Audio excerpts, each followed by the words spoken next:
back to Rocky Mountain Prepper. I'm Bellum. What if I told you there is a food that has been made for thousands of years that was part of the British Army's iron ration, and it was used by all ancient peoples at some point? What if I told you also this food is roughly 2,000 calories for about 5 ounces, and you can make it at home? You'd probably be thinking I'm nuts, and you'd probably be also asking, what is this? I'm talking about pemmican. Pemmican is a cake-like traveling food. It is primarily made from dried meat and rendered fat. The fat is rendered in such a way that it will last forever. It preserves the meat, and if it is organic grass-fed meat like deer, elk, antelope, bison, even your grass-fed organic beef, it will have all the vitamins and minerals you need in order to survive. The native peoples during hard winters did not get scurvy because they ate this food over the long winters. They would sometimes add berries, dried berries, to it. They would add whatever plant matter they could preserve. So I'm going to show you how I make pemmican. Let's get started.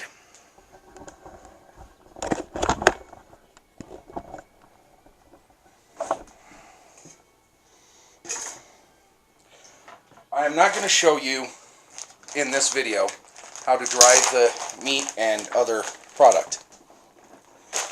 I will tell you that this meat was 1 pound of stew meat.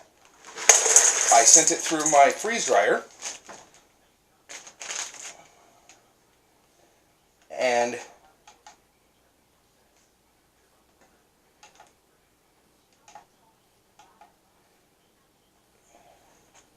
it is not even a half a pound.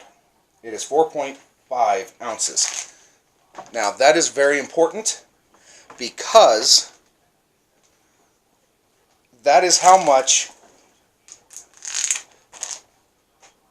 of the fat or tallow, rendered fat or tallow, we will be needing. Now, I have to grind this up into as fine a powder as possible. So give me a second and I'll move the camera and show you how to do that.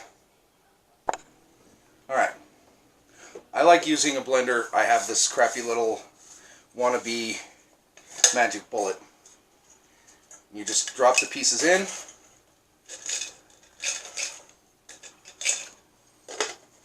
and I'll come back to show you what this little bit looks like. Alright, ground up the first of many batches, and you see how it's fluffy and really fine. This is what you want. This is insanely dry because I used a freeze dryer. I'll show you all of that later in a later video. You can use a dehydrator.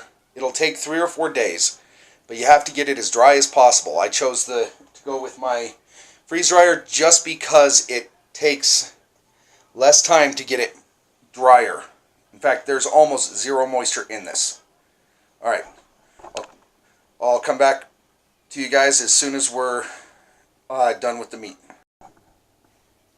Okay, I have all that meat ground up, as you can see right here. It's all very fine and powdery and fluffy. Now, from right here, we could add an equal weight of the tallow in order to get your pemmican. But I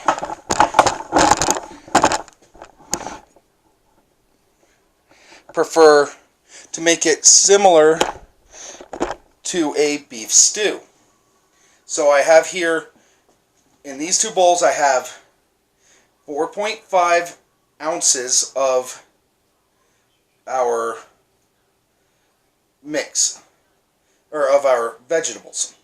I have mushrooms, potatoes, carrots, green beans, and peas. I also have in here raspberries, blueberries, and blackberries. I like to add all of this stuff to it, and it ends up with a delightful taste similar to a store-bought beef stew, which is awesome because it's something that people normally eat. So it'd be easier to get your family on board to eat this. So let's get some of this ground up for you. I'll show you while I'm doing it.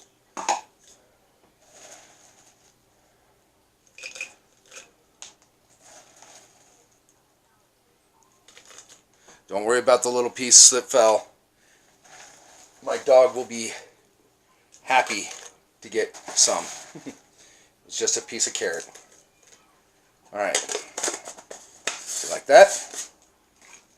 If I had a big tall bar blender, it would be a lot quicker because I could just dump it all in there and work it till it's all a powder. So you can see it's already turning into a very fine powder. It's because there's no moisture. There's no moisture in it in order to keep it from keep it together. So it breaks down very, very fast.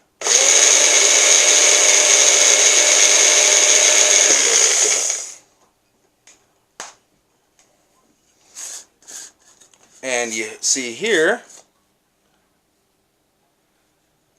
it's almost all powder, close to the consistency of talcum powder.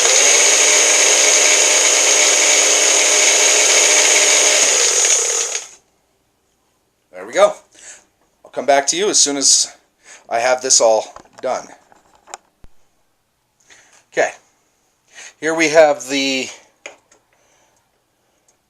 4.5 ounces of our beef tallow, organic, grass-fed.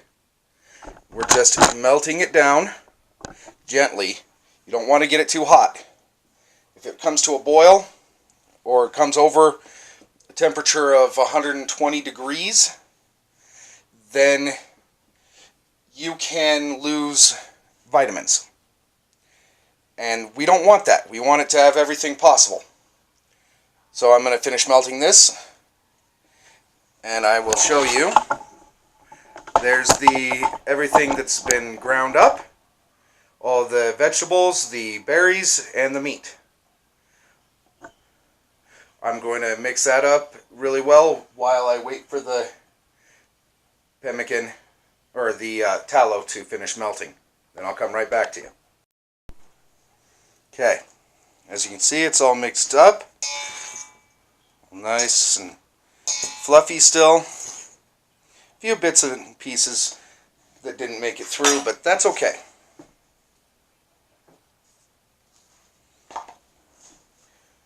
We've got our melted, rendered tallow. And sorry, I have to reposition you. I prefer to wear gloves when doing this because I don't like the texture. You just pour it in. Then we start mixing it. Once you get it like about this, it's time to start using your hands. You're going to think you didn't have enough fat. Trust me. It'll all work out in the end. Just got to thoroughly work it.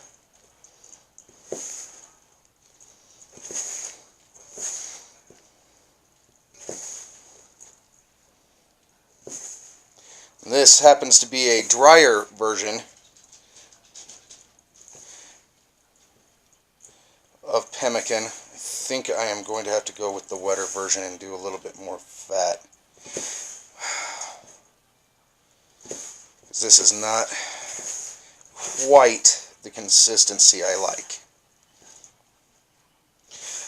I did not anticipate how thirsty all the stuff is going to be. Just soaked it all right in. That's okay. We'll come back. I'll come back to and show you in a second. Okay, welcome back. You want it so it's about like this. Like a mud consistency. Then I had to add another 4.5 ounces, so and you want to go to 5 ounces.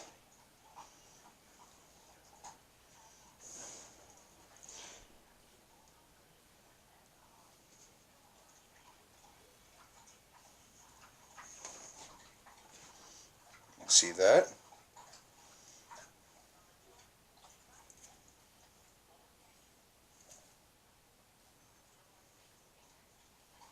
There. Hope you can see that. I'll move you around to here so you can get a better view. There you go.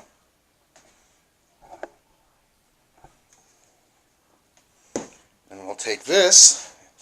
And I like to use a square muffin mold or like a mini loaf mold, just so that I can make some squares out of it.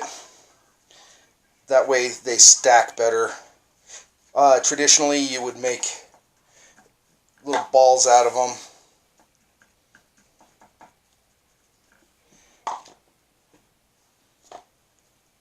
So that. I'll bring you back when I get them done. Okay, out of 1 pound of, when it was wet, from the store, of meat, of beef stew meat, about a pound's worth of different vegetables, I got 3 days worth of food. 2,000 calories for each day. Each one is 5 ounces, and each one will keep me alive for a day if I don't have any activity to do. I don't have to run for my life or whatever. If you do, I would recommend half in the morning, one whole one at noon, and then half at night. Now what I like to do with this, to eat it, I will put this in cold water. It's waterproof because of all the fat. I'll stick it in cold water and bring it up to a boil, and that will be one meal. I'll just drink it down warm. Once it comes to a boil, it's completely done, ready to go. I'll bring you guys back after I get these out of the pan. I gotta toss them through the freezer first, so they'll kind of firm up a little more. Alright, see you in a bit. Alright. It's still freezing. It's going to be quite a while. I'll show you in a later video what it looks like after it's done. But this is a good food to vacuum seal or put in Mylar and then stick it in your bug out bag in case you have to bug out. Lightweight, high energy, high calorie, all the vitamins and minerals and proteins you need to keep going. Because let's be honest, as much as we'd love to stay in our homes indefinitely, we're not going to be able to. There will come a point when you have to leave. You always have to assume that. It sucks. I would love to keep my home here and guard it, but there's risks to that. You can't just defend a garden. It would be too difficult in the long run. How are you going to provide meat for your family? If you don't already have like meat chickens and whatnot, you're not going to be able to do this. So, what do we have to do? We have to be ready to bug out. We will be able to do that with food like pemmican. You can have enough for your entire family and go a very long time on it. You can have each person have almost 3 months with ease of carry. Only 5 ounces a day, well, about 10 ounces a day if you're bugging out. That's a lot of food in a lightweight package. It tastes good to me. I encourage you to make it and try it. You can get the tallow on Amazon, so you don't have to try to render your own meat or your own fat. You can get a dehydrator and dehydrate the vegetables and the meats. You can get yourself a freeze dryer like I did. I've been dehydrating for years, and there's some stuff that I will only dehydrate. I won't put it through the freeze dryer because I find that it comes out better, like herbs and plants like that. I find it better dehydrated versus freeze dried. It's not bad to freeze dry it. I just do. I just dehydrate them. So let's just get ready. We all need to be ready. I mean, the federal government, through FEMA, is saying that every person in this country should have 3 weeks of food. Well, I think they say 2 to 3 weeks. But if they're saying 2 to 3 weeks, it took them over a week to get into Katrina, after Katrina. What are you going to do? If you don't have any food, you're dead. You'll be starving. And if it's a national disaster, good luck getting food at all. They will start herding people into camps, and then you'll have massive cases of dysentery and every other disease that is associated with large amounts of people in a small area with substandard food. They won't have enough for everybody. They won't have enough to support your health needs. And when you get sick, we don't know what they're going to do. There's not going to be enough medicine. Because nobody is going to be making more. So, get your food ready. Start a garden now. Today I just planted a whole bunch of onions and carrots. It's the first day I could get out there and do it because we've been having a lot of snow in the Rockies. My area, the snow just finished melting off and it's supposed to be nice, so I started planting my root crops. Carrots, onions. Pretty soon I will be tilling and then planting my potatoes. Shortly after that, hopefully, the weather will hold out and I will be doing my beans, peas, and more onions. I'm not going to do corn in this area because it doesn't grow. We don't have a long enough growing season, so I'm not going to mess with corn. You can try it. In your area, it might do wonderful. I stick with the basics that I eat, that I feed my family. So, this is Rocky Mountain Prepper. I'm Bellum. Good luck and God bless.